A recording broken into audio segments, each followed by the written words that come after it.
Tanggal 2 Maret 2019, pemerintah mengumumkan 2 WNI positif terjangkit COVID-19. Sehari sebelumnya, Pemda DKI Jakarta memantau 115 orang dan mengawasi 32 pasien terkait antisipasi penyebaran virus corona. Hingga saat ini, di Indonesia sudah puluhan ribu orang terpapar virus. Masyarakat dihimbau tidak keluar rumah apabila tidak mendesak. Larangan mudik pun tidak dihiraukan. Terlihat masih banyak aktivitas keluar rumah dengan berkerumun. Tak kalah ketinggalan perayaan kelulusan sekolah. Mereka anak-anak usia di bawah 20 tahun. Kekebalan tubuhnya masih kuat. Tetapi apakah mereka yakin saat pulang tidak membawa virus? Jika virus itu terbawa, maka keluarga di rumah sangat potensi menjadi media penyebaran.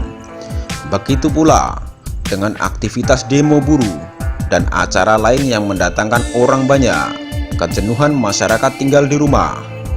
Padahal banyak tenaga medis berpesan, jangan keluar rumah, kurangi aktivitas di luar rumah. Mereka tidak lelah, tetapi mereka peduli bahayanya virus. Mereka rela tidak kontak dengan keluarga.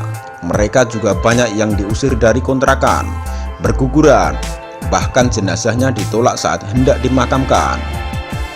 Pencegahan virus corona hanya dengan jaga jarak. Jaga jarak yang efektif adalah lockdown. Sebenarnya, Indonesia butuh lockdown sejak diumumkan 2 WNI yang terpapar COVID-19.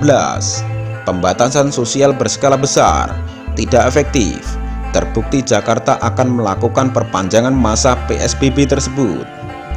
Pemda Surabaya ikut menerapkan PSBB, namun hasilnya juga tidak efektif. Terbukti dengan banyaknya warung-warung, pasar, dan warga luar kota masih bebas masuk Surabaya. Kota Makassar juga ikut menerapkan PSBB. Lagi-lagi hasilnya tidak efektif.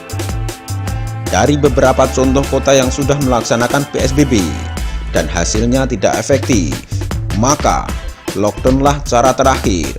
Contoh negara lain yang sudah sukses dengan lockdownnya. Negara sudah pasti krisis, setidaknya nyawa masih bisa diselamatkan dan harga diri bangsa berada pada ketegasan pemerintah. Masyarakat mulai jenuh, tak ada kepastian sampai kapan stay at home. PSBB tidak efektif, yang jelas masyarakat tidak akan nurut jika hanya himbauan. Ketegasan pemerintah saat ini perlu diterapkan. Jalan satu-satunya lockdown daerah yang terdampak, minimal 1 kecamatan. Dan ini sebenarnya sudah terlambat. Momen emasnya ketika pemerintah menetapkan 2 kasus. Langkah pertama, laksanakan lockdown Bogor dan Jakarta. Tetapi sampai 1 bulan lebih baru ditetapkan PSBB. Ketika lockdown desa lebih marak, dan itu merupakan sindiran pedas dari rakyat. Tapi pemerintah lagi-lagi tidak peka. Sepertinya ini momen lucu untuk mencari panggung politik. Sepertinya pemerintah lebih mementingkan ekonomi daripada rakyatnya. Nah, sekarang sudah jadi bencana nasional. Jadi, kalau mau lockdown juga harus nasional. Kalau terlambat seperti ini, harus mengeluarkan dana lebih berkali lipat untuk dana operasional, dana sosial, dana pengobatan, dan dana lockdown, sehingga makin double biayanya. Di media sosial malah ada postingan berjudul ambisi busuk di balik lockdown. Padahal mau nggak mau pasti akan lockdown juga jika korban seperti Italia atau Ekuador. Maka pemerintah malah tekor banyak, uang hilang, nyawa melayang. Menilik teori konspirasi, penyebaran virus corona pasti akan menyebabkan krisis di suatu negara yang terdampak, baik dengan lockdown atau tanpa lockdown. Negara sudah pasti krisis, tergantung kita menyikapinya.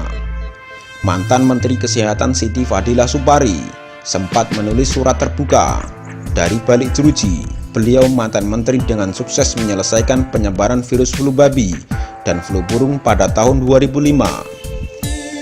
Siti Fadila Supari melayangkan surat kepada WHO agar Indonesia tentunya melalui Kementerian Kesehatan, agar dapat diberikan data sequencing virus yang sempat menerjang Tanah Karo, Sumatera Utara. Dan rupanya WHO untuk soal ini menanggapi positif. Tak lama kemudian, WHO mengirim data sequencing virus Tanah Karo. Maka, sejak saat itu, 8 Agustus 2006, sejarah dunia mencatat bahwa Indonesia mengawali ketransparanan data sequencing DNA virus H5N1 yang sedang melanda dunia, yaitu dengan cara mengirim data yang tadinya disimpan di WHO, dikirim juga ke Ginibank. Saat ini, mantan Menteri Kesehatan mendekam di penjara, dan Indonesia butuh orang-orang berani dan hebat seperti Siti Fadilah Supari. Jangan sampai Indonesia seperti yang diramalkan para pakar, menjadi bom waktu dan menjadi wilayah terlama. Ayo Pak, lockdown. Masyarakatmu lelah stay at home. Masyarakatmu apatis kronis. Maksudnya masyarakatmu tak peduli corona. Tutup bandaramu, tutup pelabuhanmu. Jangan biarkan orang asing masuk. Atau jangan-jangan kita takut ditinggal orang asing, nggak dijadikan teman bermain.